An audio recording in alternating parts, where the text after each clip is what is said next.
सबसे पहले मैं आप सभी लोगों का धन्यवाद करता हूं कि मुझे ये मौका दिया गया। तो कोविड की बात है, सभी दुनिया इससे परेशान थे। तो हमने भी, ये लाहौल स्पीति का डिस्ट्रिक्ट है, ये बहुत एक ट्राइबल एरिया है जहां पर नेट कनेक्टिविटी या कोई इस तरह की चीजें नहीं होती थी। तब भी जिस तरह की गवर्नमेंट की गाइडलाइंस हैं उसको हमने पूरा करने के लिए प्रयास किया। बहुत सारी चीजों को हमने वर्चुअल मोड में करने का कोशिश किया, वहां जहां पर संभव हो सका वर्चुअल मोड में वहां पर हम करते थे इनको।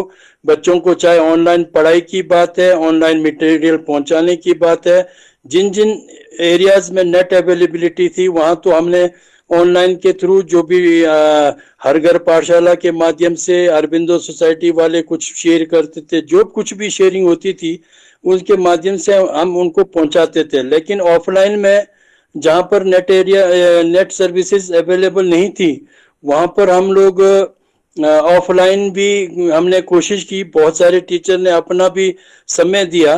कई टीचर्स तो इतने भी रहे कि जहां पर एनरोलमेंट बहुत कम रहा, कई 5 से 10 बच्चों के एनरोलमेंट रहे, उन्होंने घर पर ही उनको पढ़ाना शुरू किया। उन्होंने कहा कि हम इनको किस तरह ऐसे रख दें पूरे साल, तो उन्होंने घर में सोशल डिस्टेंसिंग और मास्क लगवा कर अपने घरों में बुलाया और उनकी सक्सेस स्टोरी भी हम बना रहे हैं। तो बाकी कई जगह पर हमारे एक सीडी ब्लॉक स्पीति है, वहां पर इन्होंने अपने आप मटेरियल डेवलप किया। जो भी स्टडी रीडिंग मटेरियल है, राइटिंग का है, वो सारा डेवलप करके घर घर जा करके उनके पेरेंट्स तक पहुंचाया। इस तरह से हमने बच्चों को जोड़ने की कोशिश की। इस तरह से हमने उनको जो भी करिकुलम उनका था इस वर्ष में वो पढ़ाने की हमने उनको कोशिश की। तो इस बहुत सारा अच्छा अच्छा रिजल्ट भी रहा। बहुत सारे वर्कशॉप्स हमने कराए, आपके माध्यम से भी, अरबिंदो सोसाइटी के माध्यम से भी वर्कशॉप हुए। उसमें भी हमने बहुत सारा पार्टिसिपेशन दिया। जहां तक उनके साथ जो भी उन्होंने बताया, पूछा हमसे और उनको सहयोग देने की हमने कोशिश की। अगर हम इस सहयोग पर खरा नहीं उतर पाए हों तो हम आपसे माफी चाहते हैं। लेकिन हमारा जो एरिया था वो बहुत ही, आप जानते हो, एक ट्राइबल एरिया है। गर्मियों में तो फिर भी ठीक है, आज की डेट में अगर हम देखें तो बहुत कार्य करना यहाँ पर असंभव है।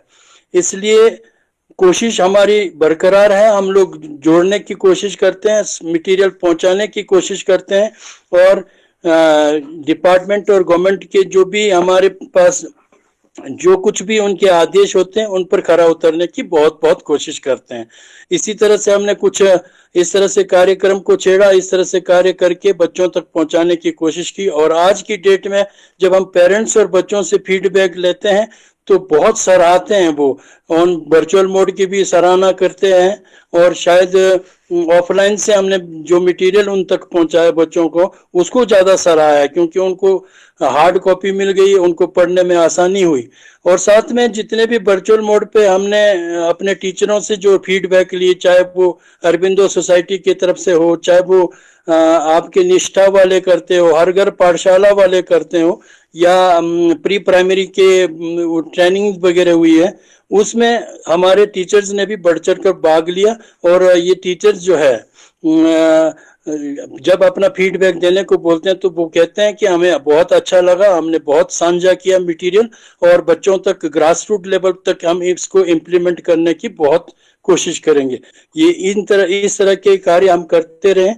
तो हमें अभी भी आप लोगों से, बहुत सारे लोगों से, बहुत सारे एनजीओ से, बहुत सारे जो भी लोग हमारे साथ जुड़े हैं, उनसे उम्मीद है आप लोगों से कि आप हमारे इस करिकुलम को घर घर तक पहुंचाने के लिए जो कुछ भी मटेरियल है उसको बच्चों तक सुविधाजनक पहुंचाने के लिए हमारा सहयोग करेंगे। हम बहुत बहुत धन्यवाद करते हैं आप लोगों का कि आप लोग शिक्षा से जुड़े हुए हो, हमारे साथ जुड़े हुए हो, और हम हमारे साथ जुड़ करके बच्चों को जो बेनिफिट पहुंचाना चाहते हैं हम सब मिल करके एक इसको उनको बेनिफिट पहुंचाए। मेन मकसद हमारा बच्चे का सर्वांगीण विकास है। उसका सर्वांगीण विकास के लिए हम सब मिलकर अगर कार्य करें, निसंदेह एक दिन ऐसा आएगा कि बच्चे हमारे काफी कुछ सीख पाएंगे और सीख भी रहे हैं, ऐसा हमारा फीडबैक है।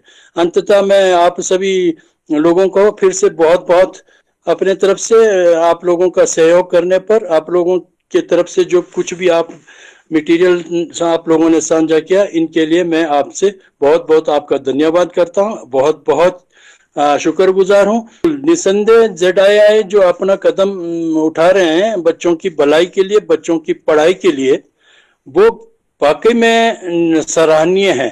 और ये इन कन्वर्जेंस ऑफ अरबिंदो सोसाइटी काम कर रहे हैं और हम तक भी ये पहुंच रहे हैं कुछ ना कुछ गतिविधियों को लेकर, कुछ ना कुछ इनोवेशंस को लेकर के। तो ZII जो इस वक्त आप लोगों के साथ काम कर रहा है, हमें अच्छा लग रहा है कि वर्चुअल मोड में भी आप लोग बहुत सारी चीजें, दीक्षा, ये सारी चीजें पर काम कर रहे हो। ये काम जो है निसंदेह इन चीजों का हमारे बच्चों पर बहुत अच्छा प्रभाव पड़ सकता है और हमारे बच्चे जल्दी सीख पाए, कुछ ना कुछ नए तरीके, नवाचार वगैरह आप सीख लें और नए नए इनोवेशन की खोज करें, वो नया नया तरकीब सोचें, वो अपने तरफ से उनको एक सोचने का मौका मिलता है जब आप इन चीजों की बात करते हैं। अगर बच्चा कभी कभी खुद सोचने लगता है, फिर उसके अंदर कुछ ना कुछ जानने की क्यूरियोसिटी पैदा होती है और फिर अंत तक वो एक निष्कर्ष पर पहुंचने की कोशिश करता है। तो इस तरह के कार्यक्रम जो भी इंट्रोड्यूस हुए हैं स्टेट लेवल पर, जो भी इंट्रोड्यूस हुए हैं नेशनल लेवल पर, उन कार्यक्रमों को हम सराहते हैं, हम दिल से सराहते हैं और हम आभार भी प्रकट करना चाहते हैं कि इस तरह के कार्यक्रम भविष्य में भी चलते रहें, ताकि हमारे बच्चों को कुछ ना कुछ सीखने का मौका मिलेगा, कुछ ना कुछ वो अपने तरफ से भी कुछ ना कुछ नया विचार लेकर के आ सकते हैं, नवाचार लेकर के आ सकते हैं, नया इनोवेशन वो बच्चे कर सकते हैं। यानी यदि उनके साथ अच्छा इंटरेक्शन कुछ ना कुछ किसी न किसी के माध्यम से हो जाए, तो वो निसंदेह कभी ना कभी कुछ अपना नया इनोवेशन वो कर सकते हैं। यही मेरा आप लोगों से साझा करने का है। एक बार फिर ZII का भी मैं आभार प्रकट करना चाहता हूं कि आप लोग इस तरह के कार्यक्रम लाते हैं और हमारे बच्चों को निसंदेह ही इसका बेनिफिट या फायदा मिलता है। ये रोल मॉडल बनाने की जो आपकी पहल रही है ZII की या अरबिंदो सोसाइटी के इन कन्वर्जेंस में, ये बाकी में अगर आप ये वाकई में एक अच्छी पहल है, इससे निसंदेह बच्चों को कुछ सीखने का मौका मिलेगा। क्योंकि जब तक बच्चे लर्निंग बाय डूइंग के लिए कुछ ना कुछ एक्टिविटी नहीं करते हैं, तो लर्निंग बाय डूइंग कोई एक्टिविटी नहीं करते हैं तो कुछ नहीं सीख पाते हैं। अगर एक्टिविटी करते हुए कुछ ना कुछ कार्य करते हैं वो स्कूल में, जैसे कि पाठशाला के अंदर कोई ना कोई कंसेप्ट को तैयार करते हैं लर्निंग बाय डूइंग के माध्यम से, तो वो बच्चा कभी भी उसका रीइंफोर्स्ड हो जाता है, उसकी मेमोरी रीइंफोर्स्ड हो जाती है, इसलिए वो कभी भी उस चीज को नहीं भूलता अपने उसमें। और एक बच्चे को सीखने के लिए जो एनवायरनमेंट की आप बात कर रहे हैं, एनवायरनमेंट बहुत जरूरी है। एक बच्चे को सीखने के लिए कुछ ना कुछ क्लासरूम ट्रांजैक्शन में एक एनवायरनमेंट को डेवलप करना एक टीचर का एक रिस्पॉन्सिबिलिटी टीचर की है। तो वो टीचर की रिस्पॉन्सिबिलिटी है ताकि वो उस तरह के कंजीनियल और कंड्यूसिव एनवायरनमेंट वहां पर दे करके बच्चा कुछ ना कुछ सीखने के कगार पर हो, कुछ ना कुछ सीख सके बच्चा। तो ये पहल जो है आप लोग कर रहे हो या ZII कर रहा है या अरबिंदो सोसाइटी कर रहा है, ये एक बहुत ही अच्छा पहल है। स्कूलों के अंदर आप कुछ मॉडल स्कूल को सिलेक्ट कर रहे हो, मुझे लगता है कि धीरे धीरे हर स्कूल में इस तरह के कार्यक्रम को आप इंट्रोड्यूस करें तो बहुत ही सभी बच्चों को सीखने का मौका मिलेगा। क्योंकि हमारा एक उद्देश्य सिंपल नहीं है कि हम कुछ एक स्कूलों को डेवलप करें, हमारा एक उद्देश्य परमानेंट यूनिफॉर्म पैटर्न पर सभी जगह हो, सभी बच्चों के लिए हो और सभी बच्चे सीख पाए, ताकि एक आने वाले समय में जो कंपटीशन की भावना बच्चों में होती है वो सभी बच्चे अगर उसको सीख पाते हैं एक्टिविटी लर्निंग के थ्रू या लर्निंग बाय डूइंग के थ्रू या कोई और नए इनोवेशंस के थ्रू, एक उनका एक आगे का एक विजन सेट हो जाता है कि मैंने इस तरह के कार्यक्रम करने हैं, इस तरह की चीज में अपने आप को आगे बढ़ाना है। तो ये बहुत ही अच्छा अच्छी पहल है आप लोगों की कि इस तरह के learning by activity based learning की आप वो करते हैं। लर्निंग आउटकम को इंश्योर करने के लिए एक्टिविटी बेस्ड लर्निंग को आप इंट्रोड्यूस स्कूलों में करते हैं, या उसके लिए आप थोड़ा सा कार्य करके, थोड़ा मेहनत करके स्कूलों में इंट्रोड्यूस करते हैं, तो इन चीजों का वास्तव में बच्चों को बेनिफिट तो होता ही है। और मैं चाहता हूं कि आने वाले समय में भी इस तरह के एक्टिविटीज होते रहे तो बहुत अच्छा होगा। ये जो आपका माइक्रो स्कॉलरशिप का ये जो प्रोग्राम है, ये दो बातें करती है।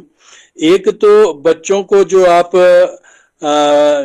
पढ़ने के लिए प्रेरित करते हैं, क्योंकि उसको ये भी रहता है कि अगर मैं इन चीजों को, इन कंसेप्ट को अच्छी तरह से सीख सकूं, तो मैं जो भी मुझे क्वेश्चन पूछ रहे हैं, क्विज़िज हो रहा है, उसमें प्रश्न अगर वो करता है तो वो वास्तव में मोटिवेशनल होता है बच्चे के लिए। क्योंकि वो अगर 100 में से या 10 में से जो भी 5-10 क्वेश्चन अगर वो ठीक करता है, तो वो उसी से वो उसके लिए इंस्पिरेशन है, और फिर वो धीरे धीरे आगे 100% की ओर भागने की कोशिश करता है। साथ में उसको ये भी हो रहा है कि वो जो भी आंसर उस दे रहा है, ठीक दे रहा है बच्चा, तो उसको प्राइज के रूप में कुछ स्कॉलरशिप भी मिल रहा है। तो उससे ये ऐसा लगता है कि ये मेरा प्राइज है, ये मैंने पढ़ने से लिया है, ये मैंने क्विज करने से लिया है, प्रश्न के उत्तर को देने से लिया। तो बच्चा उस और अट्रैक्ट होता है, और धीरे धीरे वो पढ़ने का की भी उसके अंदर आदत पड़ जाती है कि मुझे अगले हफ्ते में ये क्विज शायद किया जाएगा, तो मैं इन चीजों को पढ़कर जाऊंगा या जाऊंगी, और साथ में फिर मैं प्राइज भी जीत के लाऊंगा। तो उससे मोटिवेट होता है। और ये इस तरह के कार्यक्रम तो शिक्षण पद्धति के, शिक्षा जगत में अच्छी बात है कि जो भी आप इस तरह के कार्यक्रम को इंट्रोड्यूस करते हो।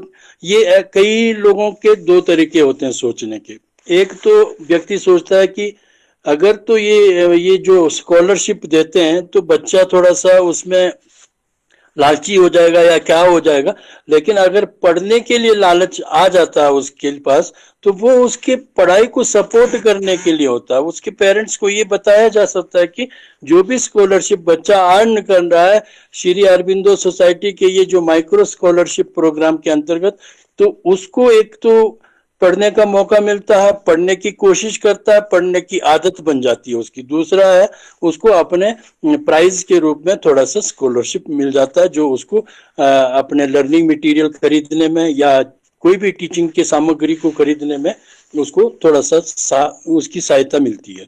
तो ये बहुत अच्छे प्रोग्राम्स हैं मेरे हिसाब से।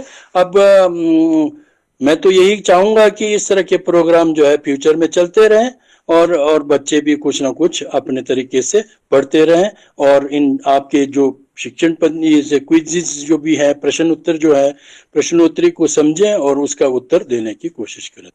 जो भी शिक्षक इस वर्चुअल माध्यम से या आपके माध्यम से जुड़े रहते हैं, मेरा उनसे आग्रह रहेगा कि जो भी शिक्षण के लिए, बच्चों के लिए कोई ना कोई कार्यक्रम लेके आते हैं, उस कार्यक्रम को समझने की वो कोशिश करें, उस कार्यक्रम को ग्रास रूट लेवल पर इम्प्लीमेंट करने की वो कोशिश करें। और ताकि हमारा एक मेन उद्देश्य ये है, मुख्य उद्देश्य हमारा ये रहता है कि हम बच्चे के सर्वांगीण विकास के लिए, ये बार बार कह रहा हूं कि बच्चा ही हमारा सेंटर ऑफ अट्रैक्शन है। उसी बच्चे के फ्यूचर को बनाना हम सबकी जिम्मेवारी है, हम सबकी रिस्पॉन्सिबिलिटी है। तो उस बच्चे हर आदमी जो है वो पूर्ण नहीं होता है, उसको कहीं ना कहीं से रोज ओरिएंटेशन होने की जरूरत है, रोज कुछ सीखने की जरूरत है। अध्यापक पहले खुद लर्नर होता है, फिर जाकर के बच्चों को देता है। तो जो कुछ भी दे रहे हैं, चाहे वो कोई भी सोसाइटी दे रही है एजुकेशन के संदर्भ में, चाहे वो कोई आपके कोई और एनजीओ दे रहे हैं, चाहे वो विभाग दे रहा है, तो वो सब हमारे लिए, हमारे बच्चों के लिए फायदेमंद होते हैं। मैं अध्यापक जो कोई भी आपके बातों को सुन रहे हैं, उनसे मैं आग्रह करना चाहता हूं कि वो इन चीजों को ग्रास रूट लेवल पर इम्प्लीमेंट करने की कोशिश करें।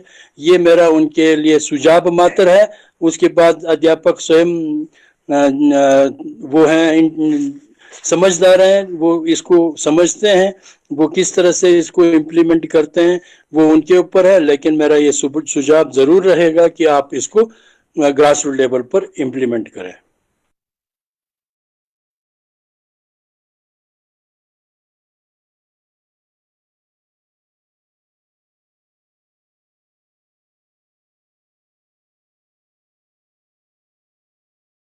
नमस्कार, मेरा नाम किरण शर्मा है।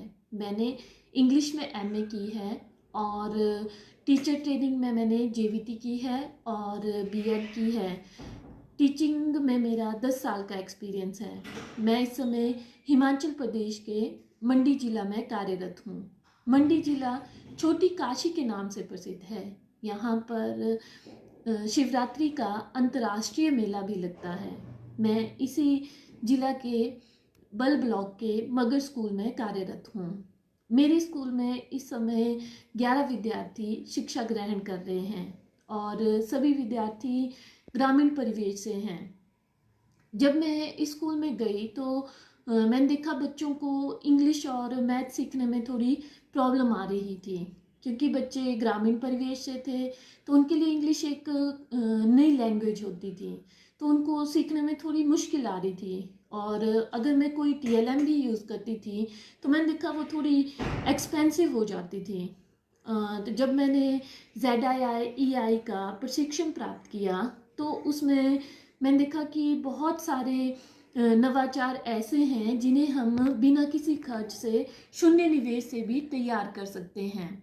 और जब मैंने यह प्रशिक्षण प्राप्त किया तो इसमें मैंने देखा कि बहुत से नवाचार ऐसे हैं जिनसे हम अपने बच्चों को बहुत अच्छे से पढ़ा सकते हैं। इसमें मैंने इनोवेटिव पाठशाला ऐप के बारे में भी जानकारी प्राप्त की। और जब मैंने इस ऐप को डाउनलोड किया तो मैंने देखा इसमें किसी भी क्लास का, किसी भी बोर्ड का कंटेंट मिल जाता था, या किसी भी सब्जेक्ट के हमने कोई कंटेंट डाउनलोड करना हो तो वो हमें मिल जाता था। तो इससे मैंने देखा बच्चों को सिखाने में बहुत सहायता मिली। इससे बहुत सी लेसन से रिलेटेड गेम्स जैसे सांप सीढ़ी या फिर ग्रिड गेम या कंसेप्ट मैपिंग के बारे में पता चला। इन सभी गेम्स को पहले मैंने देखा और जब मैंने अपने बच्चों के साथ इनको क्रियान्वित किया तो मैंने देखा बच्चे बहुत अच्छे तरीके से इनको सीखने लगे। और इस ZII ट्रेनिंग में मैंने बहुत सी एक्टिविटीज़ को और ऑनलाइन पढ़ाने के तरीकों को भी उनके बारे में जाना। जब भी कभी कोई आइडिया मेरे माइंड में होता था तो इस ट्रेनिंग के प्रशिक्षक विक्रमादित्य सर।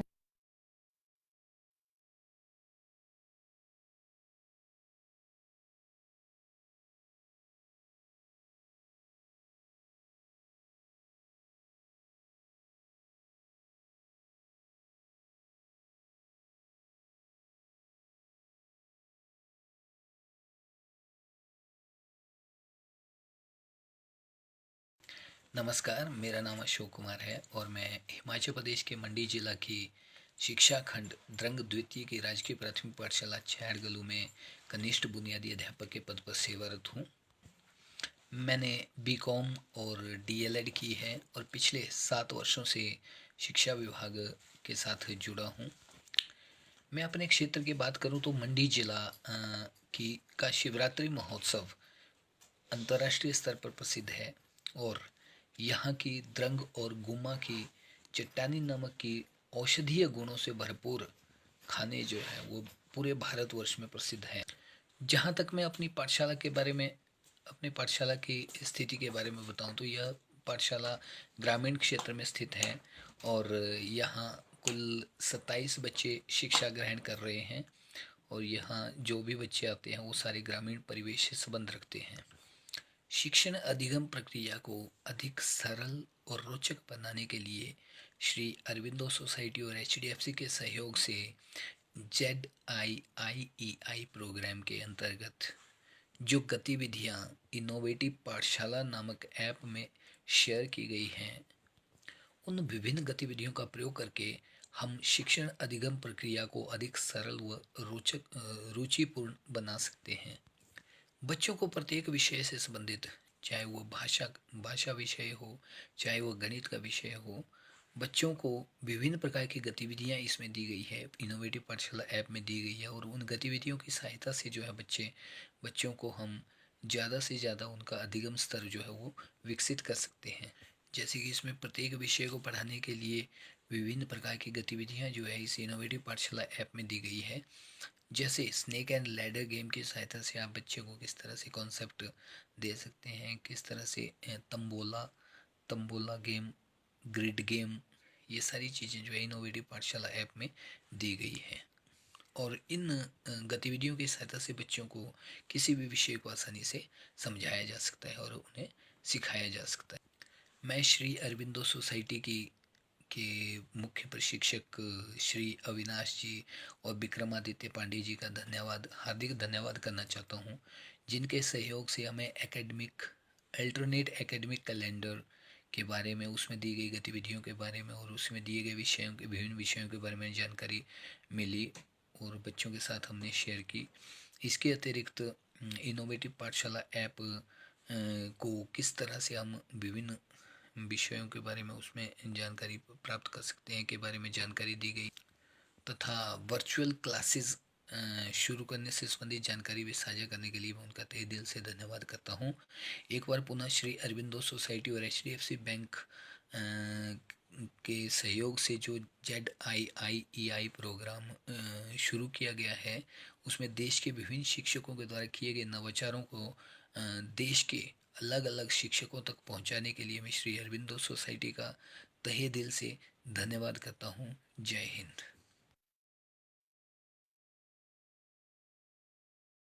नमस्कार, मेरा नाम तीर्थराज है। मैं शिक्षा स्नातक हूँ। मुझे शिक्षण में 2 वर्षों का अनुभव है। मैं हिमाचल प्रदेश के ज़िला मंडी से संबंध रखता हूँ। मैं राजकीय प्राथमिक पाठशाला बुखलाहर में प्राथमिक अध्यापक के पद पर कार्यरत हूँ। यहाँ छात्र छात्राओं की कुल संख्या 10 है। इन छात्र छात्राओं के माता पिता कृषि व पशुपालन में व्यस्त रहते हैं, जिसके कारण वे बच्चों को पढ़ाने में अधिक समय नहीं दे पाते हैं, जिसके कारण पढ़ाने का जिम्मा सिर्फ अध्यापक पर ही निर्भर रहता है। श्री अरबिंदो सोसाइटी के कार्यक्रम ZIIEI के प्रशिक्षण के द्वारा मुझे यह ज्ञात हुआ कि हम बिना पैसे खर्च किए बिना शिक्षण में ऐसे नवाचार ला सकते हैं जिनके द्वारा हम बच्चों के पढ़ाने के तरीकों को बदल सकते हैं।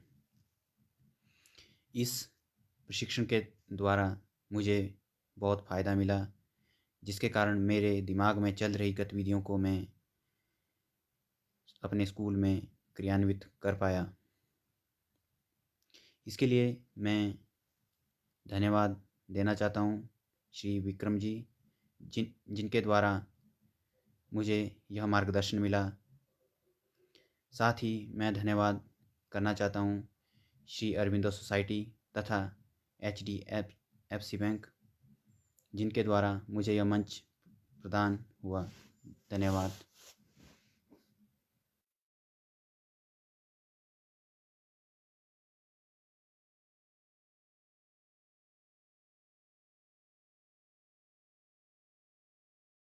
नमस्कार, मेरा नाम उषा ठाकुर है। मेरी क्वालिफ़िकेशन MA एमएड है। MA मैंने हिंदी में करी है। मैं हिमाचल प्रदेश के डिस्ट्रिक्ट मंडी से बिलोंग करती हूँ। मंडी को सब छोटी काशी के नाम से जानते हैं, क्योंकि यहाँ पर बहुत सारे मंदिर हैं, तो इसलिए इसे छोटी काशी के नाम से जाना जाता है। और यहाँ पर सबसे फेमस शिवरात्रि मेला भी होता है, तो इसलिए भी मंडी को जाना जाता है। मैं इस वक्त मंडी जिला के साइग्लू ब्लॉक के गवर्नमेंट सेंटर प्राइमरी स्कूल में एज अ JBT कार्यरत हूँ। वैसे तो मैंने पहले भी टीचिंग करी है प्राइवेट सेक्टर में, बट गवर्नमेंट सेक्टर में आए हुए मुझे अभी सिर्फ 2 साल हुए हैं और ये बहुत अच्छा एक्सपीरियंस है। जहाँ पे मैं अभी पढ़ा रही हूँ वहाँ पर टोटल 17 बच्चे हैं और हमारी जो एजुकेशन का मीडियम है वो इंग्लिश है। जितने भी बच्चे हैं वो गांव के एनवायरनमेंट से आते हैं। तो जो भी काम करना होता है, जैसे उनके टॉपिक से रिलेटेड या टॉपिक समझाने से रिलेटेड या उनके होमवर्क से रिलेटेड, तो सारा काम टीचर्स के ऊपर ही होता है, क्योंकि जो पेरेंट्स हैं वो इतनी हेल्प नहीं कर पाते बच्चों की उनके होमवर्क करने में या उनको पढ़ाने में, क्योंकि हमारा इंग्लिश मीडियम है, तो उसकी वजह से क्या होता है कि पेरेंट्स को भी मुश्किल आती है। पेरेंट्स जो है ग्रामीण क्षेत्र के हैं और इतने एजुकेटेड नहीं हैं कि वो अपने बच्चों की हेल्प कर सकें, तो जो भी करना होता है वो टीचर्स के कार्यभार में ही आता है। दूसरा, जो मैं पढ़ा रही हूँ बच्चों को, 4th और 5th की क्लासेस को पढ़ा रही हूँ, तो उनके सारे सब्जेक्ट्स मैं ही उन्हें पढ़ा रही हूँ। 4th के 4 सब्जेक्ट और 5th के 4 सब्जेक्ट, तो मैं टोटल 8 सब्जेक्ट उनको पढ़ा रही हूँ। तो मुझे ही पढ़ाना होता है उनको, और बाकी जो नर्सरी क्लासेस हैं उनको भी देखना पड़ता है। तो हर टॉपिक को पढ़ाना, हर सब्जेक्ट के हर टॉपिक को विद TLM पढ़ाना या इजी से इजी वे में बच्चों के सामने ले जाना थोड़ा मुश्किल हो जाता है, क्योंकि उसके लिए पहले तैयारी चाहिए होती है कि आप बच्चों को इजी से इजी वे में पढ़ाएं और हर टॉपिक के लिए आप TLM लेकर जाएं। तो बहुत मुश्किल होता है थोड़ा मैनेज करना, क्योंकि छोटे बच्चे हैं, उनके लेवल को देखकर सभी बच्चों का लेवल एक जैसा नहीं होता, तो हर बच्चे तक जो है अपनी बात को पहुंचाना और हर टॉपिक को क्लियर करवाना थोड़ा मुश्किल हो जाता है। तो मेरी इस जो समस्या का समाधान है वो ZIIEI की ट्रेनिंग ने बहुत अच्छे से किया है। मैंने पिछले साल भी जब ये ट्रेनिंग हुई है तो मैंने तब भी ये इस ट्रेनिंग को अटेंड किया हुआ है, और तब से लेकर ये ऐप इनकी जो है ZIIEI की, तो ये मुझे बहुत हेल्पफुल रही है। और इस बार जो है लॉकडाउन के दौरान जब हम लोगों ने ऑनलाइन इसके सेशंस अटेंड किए, तो तभी ये बहुत ही इंटरेस्टिंग और हेल्पफुल रही है। लॉकडाउन के दौरान हमारा ये पहला एक्सपीरियंस था कि हम ऑनलाइन ट्रेनिंग कर रहे हैं, तो ये काफ़ी लंबी भी चली इस बार, और इसमें जो है हम लोगों ने बहुत एक्टिवली पार्टिसिपेट भी किया है। सभी टीचर्स ने बहुत अच्छा किया, अपने अपने आइडियाज़ शेयर किए, और बहुत ही इनोवेटिव आइडियाज़ जो हैं हमें औरों से भी सीखने को मिले। जो हमारे ट्रेनर थे विक्रमादित्य सर, उन्होंने भी हमारे साथ बहुत इनोवेटिव आइडियाज़ शेयर किए। तो इनका सबसे अच्छा जो कॉन्सेप्ट है वो मुझे ये लगता है कि कबाड़ से जुगाड़ करना। सबसे अच्छी बात इनकी ये है कि ये वेस्ट मटेरियल से हम लोगों ने कैसे TLM में उसको बदलना है, ये बहुत अच्छी बात है, क्योंकि हर टॉपिक के लिए TLM बनाना और चार्ट्स और मॉडल्स प्रिपेयर करना वो बहुत ज़्यादा एक्सपेंसिव हो जाता है और टाइम कंज्यूमिंग भी हो जाता है। लेकिन इनकी जो ऐप है उसमें हमने एक टॉपिक को डिफरेंट डिफरेंट वेज में कैसे पढ़ाया जा सकता है, और आपने ज़ीरो इन्वेस्टमेंट करते हुए कैसे आप जो आपका वेस्ट मटेरियल है आपको उसने एज अ TLM यूज़ करना है, तो ये हम लोगों ने इस ट्रेनिंग में बहुत अच्छे से सीखा। तो मेरे लिए तो ये ट्रेनिंग बहुत ही ज़्यादा हेल्पफुल रही है, क्योंकि हर टॉपिक को पढ़ाना और उनके लेसन प्लान्स प्रिपेयर करना, टीचर्स डायरी प्रिपेयर करना, तो उसमें बहुत टाइम भी लगता है। तो इसमें जब हम ऐप में देखते हैं तो वहाँ पे आपको LOs भी मिल जाते हैं कि आप लोगों ने किस टॉपिक के लिए कौन से LOs फुलफिल करने हैं, तो वो लेसन प्लान में भी हमारी हेल्प करता है। और बच्चों को आपने डिफरेंट डिफरेंट वेज में किस तरह से पढ़ाना है, इसमें भी बहुत ज़्यादा हेल्प मिली है। तो उसमें बहुत, जैसे हम देखते हैं कि आजकल बच्चे गेम्स में ज़्यादा इन्वॉल्व रहते हैं, वो गेम्स में जो भी चीज़ करवाई जाती है तो उसमें खुश रहते हैं। तो इनकी जो ऐप है ZIIEI की जो ऐप है उसमें बहुत सारे एक्टिविटीज़ हैं, जैसे ग्रिड गेम है और कौन बनेगा करोड़पति है। तो इस तरह से बहुत सारी एक्टिविटीज़ हैं जिनको मैंने बच्चों के साथ इम्प्लीमेंट किया। ऑनलाइन क्लासेस में उनको ये चीज़ें करवाई मैंने, तो उनकी मैंने देखा कि पार्टिसिपेशन बहुत ज़्यादा बढ़ गई और वो बहुत ही इंटरेस्टिंग वे में इसको लेने लगे, और उन लोगों ने सीखा भी बहुत इस बार उससे, और ऑनलाइन क्लासेस में जो है बच्चों की अटेंडेंस भी बहुत ज़्यादा बढ़ गई। तो इस ट्रेनिंग से जो है हमें बहुत ज़्यादा बेनिफिट हुआ है। पर्सनली मुझे तो बहुत ज़्यादा बेनिफिट हुआ है, क्योंकि इसने हमारी जो टीचिंग है, जो प्रॉब्लम्स आ रही थी, तो उन प्रॉब्लम्स को इस ऐप ने बहुत अच्छे से सॉल्व किया है, और काफ़ी हद तक जो है हमें इसके लिए हेल्प मिली है। बाकी मैं सभी का थैंक यू करना चाहूँगी, श्री अरविंदो सोसाइटी का और HDFC बैंक का और विक्रमादित्य सर का, कि उन लोगों ने हमें ये मंच प्रदान किया और हमारे इनोवेटिव आइडियाज़ उन्होंने सुने और अपने इनोवेटिव आइडियाज़ उन्होंने हमारे साथ शेयर किए। तो मैं उसके लिए आप सबका बहुत बहुत धन्यवाद करती हूँ, और उम्मीद करती हूँ कि आगे भी हम ऐसे ऑनलाइन सेशन अटेंड करेंगे, और अपने जो लॉकडाउन के दौरान जो भी इस वक्त टाइम चल रहा है उसमें हमारी जो प्रोग्रेस है वो नहीं रुकेगी, और आप लोग हमें आगे भी ऐसा मंच प्रदान करते रहेंगे। Thank you. नमस्कार, मेरा नाम राकेश कुमार है। मैं कॉमर्स विषय में स्नातक हूँ। इसके साथ ही मैंने जेवीटी और बीएड का प्रशिक्षण भी प्राप्त किया हुआ है। मुझे अध्यापन का 11 वर्षों का अनुभव है। मैं हिमाचल प्रदेश के कांगड़ा जिले में शिक्षा खंड पालमपुर के अंतर्गत राजकीय प्राथमिक पाठशाला जिया में कार्यरत हूँ। जिया गांव एक बहुत ही सुंदर गांव है। ये धौलाधार पर्वत श्रृंखला की तलहटी में बसा है और ये विश्व प्रसिद्ध शक्तिपीठ श्री चामुंडा मंदिर के नजदीक है। पूरे भारत से हर वर्ष मां चामुंडा देवी के दर्शनों के लिए हजारों श्रद्धालु दर्शनों के लिए आते हैं। वहां से लगभग 1 किलोमीटर की दूरी पर ही ये जिया गांव स्थित है, जहां के अधिकतर लोग खेतीबाड़ी का काम करते हैं। मेरे विद्यालय में लगभग 73 छात्र छात्राएं शिक्षा ग्रहण कर रही हैं और ये सभी छात्र ग्रामीण परिवेश से ही आते हैं। इसके साथ ही हमारे विद्यालय में नर्सरी व केजी कक्षाएं भी आरंभ की गई हैं, जिनमें लगभग 30 छात्र छात्राएं शिक्षा ग्रहण कर रही हैं। इसी का परिणाम है कि हमारे विद्यालय में बच्चों के नामांकन में लगातार वृद्धि हुई है और हमारे विद्यालय में हिंदी व अंग्रेजी दोनों ही माध्यमों से बच्चों को शिक्षा प्रदान की जाती है। कक्षा में शिक्षण के दौरान मुझे भी कई समस्याओं का सामना करना पड़ा है, क्योंकि कुछ छात्र तो विषय वस्तु को सरलता से समझ जाते हैं, परंतु कुछ छात्र विषय वस्तु को सरलता से समझ नहीं पाते हैं। उनके लिए कई तरह के प्रयास करने के बाद, कई गतिविधियों और टेक्निकों का उपयोग करने के बावजूद भी हमें वो अपेक्षित परिणाम जो उनसे नहीं मिलता है। प्रायः अंग्रेजी व गणित विषयों में बच्चों को कई ऐसी समस्याएं आती हैं। तब हमें महसूस होता है कि हमें कौन सी ऐसी टेक्निक, कौन सी अलग अलग विधियां हम यूज करें ताकि बच्चों को उस विषय सामग्री को अच्छी तरह से हम समझा सकें और उनसे वो अपेक्षित परिणाम हम प्राप्त कर सकें। इसी दौरान मुझे ZII के प्रशिक्षण कार्यक्रम में शामिल होने का अवसर प्राप्त हुआ, जहां पर मुझे कई तरह के इनोवेटिव आइडियाज के बारे में जानकारी मिली और ZII के प्रतिनिधियों के द्वारा हमें उन आइडियाज के बारे में अवगत करवाया गया और उन्हें किस तरह से हमें अपनी कक्षा में उनका इम्प्लीमेंटेशन करना है, इसके बारे में भी हमें बताया गया। इसी के साथ ही उन्होंने हमें एक ऐप के बारे में बताया, इनोवेटिव पाठशाला ऐप। इसके बारे में हमें जानकारी दी गई कि उसमें कई तरह के ऐसे कंटेंट हैं जो हम बच्चों के साथ अलग अलग इनोवेटिव आइडियाज का उपयोग हम कर सकते हैं।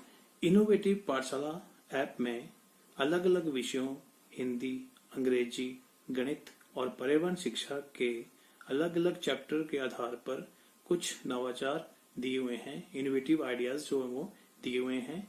उन इनोवेटिव आइडियाज का उपयोग मैंने अपनी ऑनलाइन कक्षा के दौरान भी किया और बच्चों का उत्साह जो है वो पहले से ऑनलाइन कक्षा के प्रति काफी बड़ा है।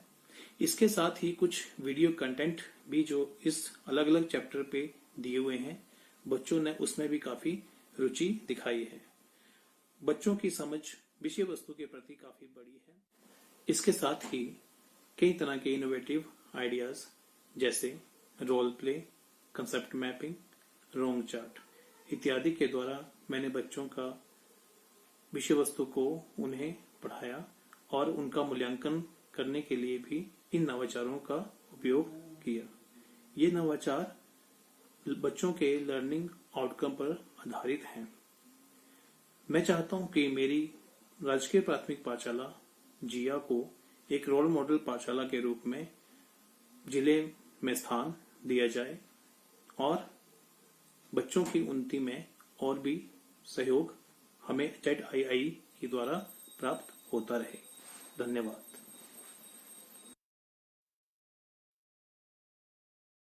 जो हर घर पाठशाला मैम जब हमारा शुरू हुआ था तो मई मंथ और लगभग नवंबर मंथ तक हमारा इंटरनेट कनेक्टिविटी नहीं होने की वजह से सिर्फ एक ब्लॉक में और काजा में भी बहुत कम एरिया में जहां पर नेट की फैसिलिटी थी वहां पर हमारा संभव हो पाया हर घर पाठशाला।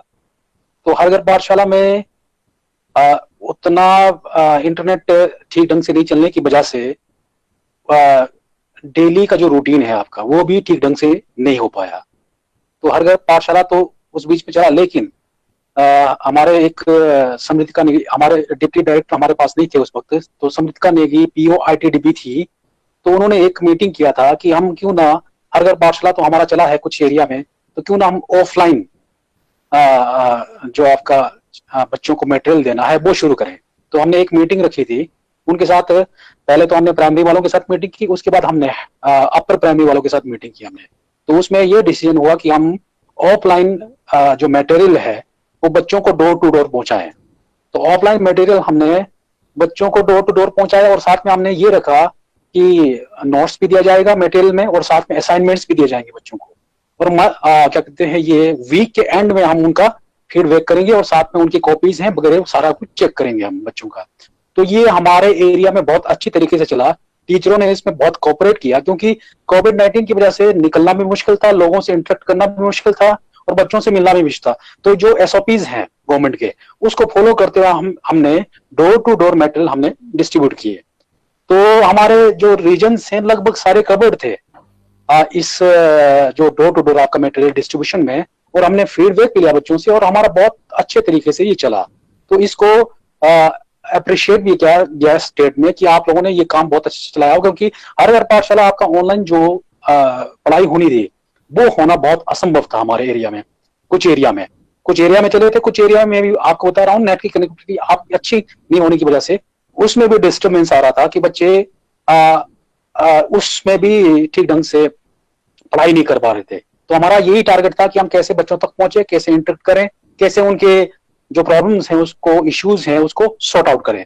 तो इसीलिए हमने ये प्लान किया कि हम क्यों ना door to door material distribution है और डोर टू डोर आपका बच्चों के प्रॉब्लम्स है उसको सीख करके हम आगे काम करें। तो उस पर हमने काम किया। तो लगभग हमारा मई मंथ से लेकर के ये चला हुआ है और मई मंथ से हमने ये काम किया। और साथ में जो भी हमारे टर्म पेपर है या FA1 है, FA2 है, SA1 है, ये भी हमारा वैसे ही हुआ, ऑफलाइन ही हुआ। हमने बच्चों को ये है कि लर्निंग आउटकम बेस्ड हमारे क्वेश्चन पेपर बने ब्लॉक लेवल पे और उनको हमने बच्चों तक डिस्ट्रीब्यूट किया और बच्चों से लेकर के उनको एवेल्यूट किया और साथ में हमने उसको क्या कहते हैं, जहां इंटरनेट का एरिया था वहां पर आकर के ई-संवाद में उसको अपलोड भी किया हमने।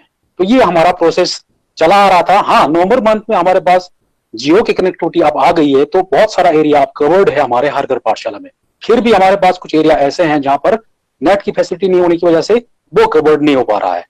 जैसे मयाड़ बेल्ट है हमारा, ये तो आपको पता नहीं होगा, 2-1 बेल्ट है हमारे पास, वो एरिया है। और काजा का बहुत सारा एरिया है जहां पर है ना ऑनलाइन की अभी भी फैसिलिटी हमारे पास नहीं है। तो वहां पर उसी तरीके से डिस्ट्रीब्यूशन किया जा रहा है, उसी तरीके से बच्चों तक पहुंचाया जा रहा है। अब कोविड-19 का थोड़ा सा जो डर था वो कम हो गया है, उसकी वजह से अब बच्चों के साथ जो इंटरेक्शन हो रहा है वो सही तरीके से हो पा रहा है। तो हम यही इंतजार कर रहे हैं कि क्यों ना सरकार दोबारा से स्कूलों को खोल दे। तो उसी बारे में एक ई-संवाद जयराम ठाकुर जी के साथ हो रहा था, हमारे CM जी। तो उसमें बच्चों ने बिल्कुल अपने प्रॉब्लम्स को बताया था कि स्कूलों को खोला जाए, खोला जाए, क्योंकि बच्चों को पता है कि जब तक हम फिजिकल इंटरेक्शन टीचर के साथ नहीं करेंगे, खास करके जो साइंस के सब्जेक्ट्स हैं, तो उसमें उनको प्रॉब्लम आ रहा था। उसकी वजह से अब स्कूलें, मुझे लगता है कि बेहतर है कि अगर खुल जाएं और बच्चे अपने टीचर के साथ फिजिकली इंटरेक्ट करें तो वो बेहतर रहेगा। पिछले 2 साल से जो आपका कंटिन्यूअस लर्निंग प्रोसेस हमारे डिस्ट्रिक्ट में चला हुआ है, उस कंटिन्यूअस लर्निंग प्रोसेस में जो भी हमारे टीचर्स ट्रेनिंग लेते हैं, तो उस ट्रेनिंग में हम उनको ये इंश्योर करवाते हैं कि आप जो ट्रेनिंग ले रहे हैं उस ट्रेनिंग को आप क्लासरूम तक ले जाएं, उसको इम्प्लीमेंट करें। क्योंकि उस ट्रेनिंग का तब जाके फायदा होगा जब आप उस ट्रेनिंग को लेकर के उसको इम्प्लीमेंट करें, बच्चों तक पहुंचाएं, बच्चे उससे इंटरेक्ट हों, उससे लर्न हो। तो वो चीज हम इंश्योर करवाते हैं टीचरों से हर ट्रेनिंग में। जो ट्रेनिंग हमारे, चाहे हमारा क्या प्रेरणा प्रयास का ट्रेनिंग हो, क्या कहते हैं स्टेट में जो चल रहा था, पिछले 2 सालों में, और अब पिछले साल जो निष्ठा का ट्रेनिंग हुआ या आप लोगों का जो ट्रेनिंग हुआ ZIIEA वालों का, या आपका दूसरे जो ट्रेनिंग्स होते हैं हमारे, उस ट्रेनिंग को हम इंश्योर कराते हैं टीचरों से कि किसी भी हालत में आप इसको इम्प्लीमेंट करें क्लासरूम में, और उसको हम मॉनिटर भी करते हैं। मॉनिटर हम, क्योंकि हमारे पास जो भी लर्निंग मटेरियल हमारे पास आते हैं, सप्लीमेंट्री मटेरियल आते हैं, तो उस सप्लीमेंट्री मटेरियल को हम स्कूलों तक पहुंचाते हैं, और सप्लीमेंट्री मटेरियल के माध्यम से टीचर अपने क्लासरूम में बच्चों को पढ़ाएं, तो उसका प्रयास हमारा रहता है। हम उसको मॉनिटर करते हैं। हम हर ब्लॉक में पहुंचने की कोशिश करते हैं कि हमारे टीचर्स किस तरह से उनको इम्प्लीमेंट कर रहे हैं, लर्निंग आउटकम बेस्ड आपका जो लर्निंग है वो चला है कि नहीं चला है, वो सारी चीजें हम देखते हैं। और प्लस जो स्टेट के डायरेक्शंस हैं, उस डायरेक्शंस को हम अपने अधिकारियों तक पहुंचाते हैं, और अधिकारियों से हम ये कोशिश करते हैं कि वो भी मॉनिटर करें, क्लासों तक जाएं, ताकि थोड़ा सा टीचरों पर भी ये बात उनके मन में चला जाए कि हाँ, इस चीज को देखा जा रहा है, इस चीज को मॉनिटर किया जा रहा है, ताकि वो अपने क्लासरूम में जो ट्रेनिंग्स या जो भी मटेरियल बांटे जाते हैं, मटेरियल दिया जाता है, उसको सही ढंग से उसको क्लासरूम तक, ये बच्चों तक पहुंचाए। क्योंकि हमारा आखिरी मकसद क्या है जी, बच्चों के लर्निंग लेवल को हमने बेहतर करना है, उनके बेहतरी के लिए काम करना है। तो चाहे इंफ्रास्ट्रक्चर हो, चाहे आपका एकेडमिक हो, चाहे एजुकेशनल हमारे पास सपोर्ट हो, हम उन सपोर्ट को बच्चों तक पहुंचाने की भरपूर कोशिश करते हैं। चाहे ट्रेनिंग्स हो, चाहे आपके हमारे अपने डिस्ट्रिक्ट के जो विजन्स हो, उसको हम बच्चों तक पहुंचाने की कोशिश करते हैं। मुझे लगता है कि जो भी इनोवेटिव आइडिया होगा वो तो काम करेगा, क्यों नहीं करेगा, क्योंकि टीचर रॉट मेथड से ही बच्चों को नहीं पढ़ा सकता। आजकल के बच्चे, हमें पता है कि किस तरह का माहौल है हमारे पास, किस तरह की परिस्थितियां हैं। इन परिस्थितियों में अगर टीचर को ढलना है तो उसको इनोवेटिव आइडिया अपना या किसी और माध्यम से लेकर के उसको इम्प्लीमेंट करना ही पड़ेगा। तो आप लोगों का जो ZIIEA का जो नवाचार आप लोग लाते हैं, तो उस नवाचार को बच्चों तक अगर ले जाते हैं, बहुत सारे टीचर्स ले जाते हैं, मैं ये नहीं कहूंगा कि 100% टीचर्स ले जाते हैं। हाँ, ट्रेनिंग में आते हैं कुछ टीचर्स, उस पर गंभीरता से उस पर विचार भी करते हैं, सुनते भी हैं, और साथ में उसको इम्प्लीमेंट करते हैं। लेकिन ऐसा भी है कि कुछ टीचर्स अपने तक ही उसको सीमित रखते हैं। उनके पास उन्हें इनोवेटिव आइडिया होता है, इनोवेशंस होते हैं, लेकिन उसको इम्प्लीमेंट नहीं करता है। तो मुझे लगता है कि इसमें थोड़ी सी कमी अपने जो फील्ड के टीचरों की है, थोड़ी सी कमी मॉनिटरिंग की भी है। तो मॉनिटरिंग में ज्यादातर ऐसा होता है कि हमारा जो इंटरेक्शन होता है, ZII जो आप लोग आते हैं, तो इंटरेक्शन हमारा टीचरों के साथ ही होता है। हम ज्यादातर हमारे हेड्स उसमें नहीं बैठते हैं ट्रेनिंग में, तो ये सबसे बड़ी कमी है। अगर हम हेड्स को भी बिठा लें तो मुझे लगता है कि उनके दिमाग में चला जाए कि ये इनोवेशंस हैं, ये आइडियाज है, ये नवाचार है, जो कि बच्चों तक, क्लासरूम तक पहुंचने चाहिए। तो मुझे लगता है कि थोड़ी सी मॉनिटरिंग की आवश्यकता है, ताकि वो इनोवेशंस, वो नवाचार बच्चों तक पहुंचा पाए और उसका फायदा उठा पाए बच्चे। क्योंकि बच्चे इन्हीं चीजों से ही, लर्निंग बाय डूइंग से ही सीखते हैं बच्चे। क्योंकि उनको पता है कि टीचर के साथ उनका इंटरेक्शन जब अच्छा होता है, तब बच्चा आपका उसमें इंटरेस्ट लेता है, सब्जेक्ट में भी इंटरेस्ट लेता है, टीचर में भी इंटरेस्ट लेता है, स्कूल आने में भी इंटरेस्ट लेता है। बाकी सारी जो कमियां हैं, समस्याएं हैं, वो सारी परे रख करके वो बच्चा पढ़ाई की तरफ को ध्यान देता है। तो इस चीज को और बेहतर करने की जरूरत है। मुझे लगता है कि आप लोग तो बेहतर करें, लेकिन थोड़ा सा डिस्ट्रिक्ट में ये समस्या है। मैं तो मैसेज तो यही देना चाहूंगा मैम कि इस तरह का जो इनोवेटिव आइडिया है वो जरूर हर साल ZIIE वाले लेके आए, और हम अपनी तरफ से कोशिश करेंगे कि उसको इम्प्लीमेंट करें। हाँ, जरूर ये है कि बहुत सारे टीचर्स मोटिवेटेड हैं, सेल्फ मोटिवेटेड हैं, वो इन आइडियाज को क्लासरूम तक पहुंचाते हैं। तो बेहतर आप लोगों का इनोवेटिव आइडिया रहता है, इसलिए आप इस क्रम को या इस कोशिश को आप जारी रखें, यही मैं कहना चाहूंगा।